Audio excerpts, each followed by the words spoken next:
Hello everyone, and welcome to a guide to the War Within's mythic dungeon, the Stonevault. In this video, we're going to go over the mechanics of each boss inside the dungeon, as well as some things to note during mob pulls like interrupts or things to avoid. The perspective will be from a melee DPS point of view, but I fully intend on covering everything each pull has to offer, that way no matter your job in the group, you'll be covered. For the more involved explanations, we'll finish it off quick and dirty. Now, let's get filthy. First up, we have the trash leading to the first boss, Edna. Ghastly Void Soul is your priority interrupt here, with Howling Fear being a massive AoE feared effect that lasts several seconds and can really throw a wrench in things. After that, you have the Cursed Heart Invaders with Arcing Void, which is a chain lightning style spell that can target several people at once. The Earth Infused Golems don't have an interrupt, but they do have a bit of avoidable AoE, so make sure you put your dancing shoes on for these. Coming to the first boss, Edna, the group-wide mechanic here is Volatile Spike, where a big swirly will go under random players and after a moment a spike will appear. The follow-up to this is Refracting Beam, where the boss will channel a lava burst at an arrowed target. The goal here is to put a spike between yourself and the boss with this arrow, or otherwise make sure you're not overlapping another player and double dipping them with damage. Once the boss's energy bar fills entirely, Edna will channel Earth Shatterer, which sends a seismic wave to any remaining spikes. It's already unavoidable damage, and you may want to reserve a defensive cooldown for, but any of the spikes left standing will amplify that damage, so make sure you've been knocking those out. Healers have a dispel to look out for here called Seismic Reverberation. This is a damage over time effect that, when dispelled, leaves a 50% damage reduction shield on the player for 6 seconds. Timing this with AoE abilities can be game-changing in higher difficulty keys. Tanks, you don't have much to worry about here. All you have to do is make sure your health never hits 0. Now for the quick and dirty, stand on the other side of a spike if you have an arrow, and don't endanger your team. Traveling to the second boss is its own set of interrupts in the form of Piercing Wail and Censoring Gear. Censoring Gear is cast by turned speakers, and this ability is an AoE silence if left unattended. Voidbound Howlers will have a 3-second cast before unleashing a Piercing Wail, debuffing players with a damage reduction, which everyone knows is a bad thing here.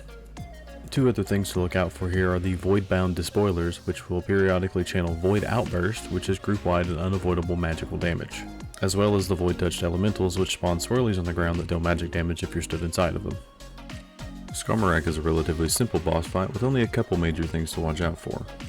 Crystalline Smash happens periodically throughout the fight and summons crystal shards which need to be immediately focused downs. These shards are a priority target due to another mechanic. Unstable Crash is a pretty simple circle you need to step out of in order to avoid taking some pretty massive damage. With each crash, the boss will spawn Unstable Fragments, which are void portal-esque things that you walk over to gain a damage or healing buff to the boss's shield mechanic. With Fortified Shield being the aforementioned shield mechanic and the reason crystal shards are so important. Once the boss hits 0 energy, it will briefly channel Fortified Shield, and for every crystal shard still left, will bolster the incoming health shield by an exorbitant amount.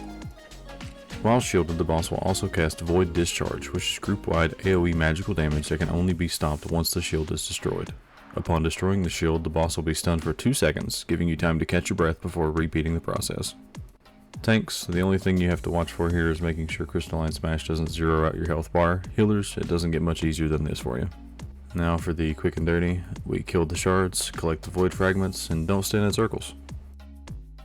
On the way to the third boss, the Forge Speakers, you only have a couple things to look out for here. Forgebound Menders are a priority target due to restoring metals, which can be interrupted. If left alone, this is a massive heal to the enemy mobs and makes things more annoying than they need to be. The next targets are the Forge Loaders, which are golems sporting a fireball and mortar launcher with a pretty impressive health pool. Stay out of the way of lava cannon and make sure your health isn't too low for molten mortars coming your way. The third boss, the Master Machinist Forge Speakers, are a council boss with a few mechanics that tend to happen all at once, so we'll go over each speaker one at a time. Firstly, and most important, is that these bosses need to die together or extremely close to each other. Whichever speaker is left alive gains a massive AoE damage pulse as well as a 25% damage increase. Speaker Brock, the Not Golem, has an interruptible ability called Molten Metal. If left to cast, this does a fair bit of damage as well as slowing the target for 50%, which is a bad thing for the other two mechanics in this fight. Throughout the fight, Speaker Brock will either overheat all but one of the exhaust vents in the corners of the room, or he'll jump out of combat, summon a giant scrap cube, and send it barreling down the middle of the arena, dealing massive damage and stunning anyone hit. Tanks will want to move the bosses to one of the clear vents while everybody else avoids the middle of the arena. Something if you can dodge a wrench. Speaker Dorlita, the Golem Speaker, has fairly avoidable mechanics. Sometimes, instead of barreling through the arena, Dorlita will borrow the scrap cube and superheat it, causing it to explode and deal quite a bit of damage to anyone too close, as well as apply a damage over time effect that deals even more damage than that. Stay out of the red circle. Igneous Hammer is a heavy hit directly to her target, so tanks will need to make sure they have some sort of mitigation here.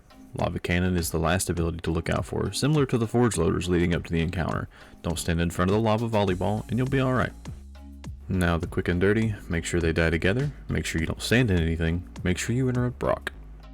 Most of the trash pulls on the way to the fourth and final boss will be heartbreaking, so buckle up, cause it's about to get rocky. Cursed Forged Honor Guards are fairly beefy units that will periodically channel Shield Stampede on what seems to be the furthest target away before rushing in a straight line, dealing a fair bit of damage and stunning anyone hit. This charge is indicated by a blue arrow and can be guided into a wall to make things easier if your party stacks nearby.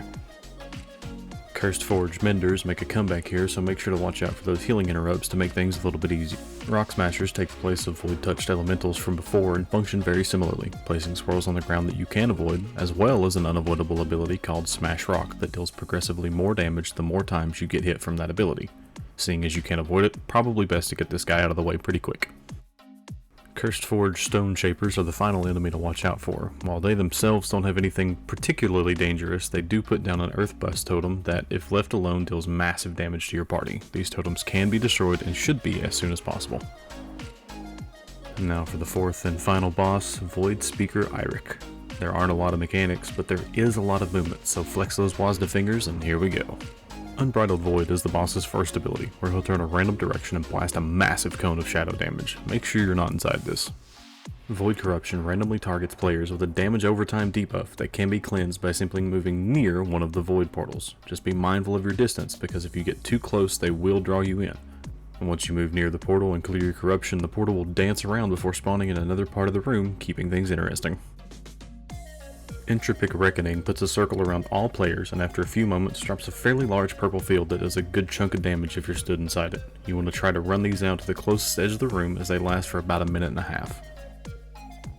Now for the quick and dirty, run the corruption to the portals, don't stand in the portals. All the purple is bad, drop the puddles outside. Profit. And that does it for the filthy guide to the Stonevault. More videos coming soon with a similar track of the other mythic dungeons this season. Hope you enjoyed. Let's get that gear.